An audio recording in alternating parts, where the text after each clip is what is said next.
আজকে তো দিনটা পুরো জমে গেছিল। আর আজকে কি কি খাওয়া দাওয়া করলাম আর কি কি করলাম চলো তোমাদের সাথে শেয়ার করি। So hello everyone, good morning. আমি পায়েল চলে এসেছি আজকে একটা নতুন ব্লগ নিয়ে। সকালবেলা ঘুম থেকে উঠে খেয়ে নিয়েছিলাম দুটো ডিম, তারপরে চলে এসেছিলাম রান্নাঘরে।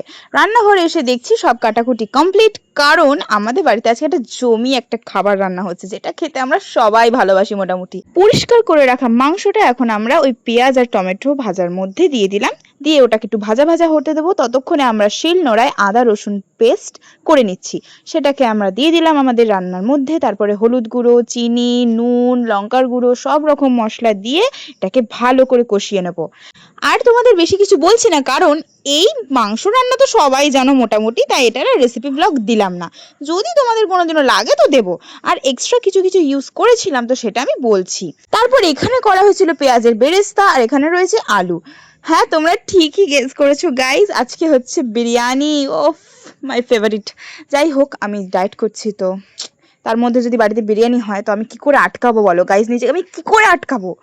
ঠিক আছে, ওইসব ছাড়ো, ওইসব ডায়েট ফাইটের কথা আজকে ছাড়ো। দেন আমি স্নান করে চলে এসেছি, দেখছি তো গরমা গরম বিরিয়ানি রেডি। আর এখন যেটি সবার পাতে পাতে বেড়ে দিচ্ছে, আজকে হয়েছিল চিকেন বিরিয়ানি আর চিকেন কষা। তোমরা একবারের জন্য গেস করতে পারবে না গাইস যে এটা আমাদের বাড়ির ঘরের চালে রান্না করা হয়েছিল, বাসমতি চালের না। কিন্তু এত ফ্লেভারফুল, প্রত্যেকটা চালে যেন ফ্লেভার রয়েছে, এত সুন্দর বিরিয়ানি হয়েছিল আজকে যে আমি তোমাদের কি করে বোঝাই গাইস। দেন আমাকে দিয়ে দিচ্ছিল চিকেন কষা, আর এখানে আলু আর মাংসটা ভীষণ সফট হয়েছে। এ দেখো আমার ভাই কি সুন্দর ছিঁড়ে ছিঁড়ে খাচ্ছে, আর ভীষণ ইয়াম্মি হয়েছিল। তারপর আমি একটা রাজকীয় বাইট বসালাম। এই যে একটু মাংস, একটু চিকেন কষা, একটু আলু, একটু পেঁয়াজ আর একটু শসা দিয়ে মুখে জম্পেশ করে হেভি হেভি হেভি ইয়াম্মি। আমার এখন তো এডিট করতে গিয়ে জিভে জল চলে আসছে। উফ।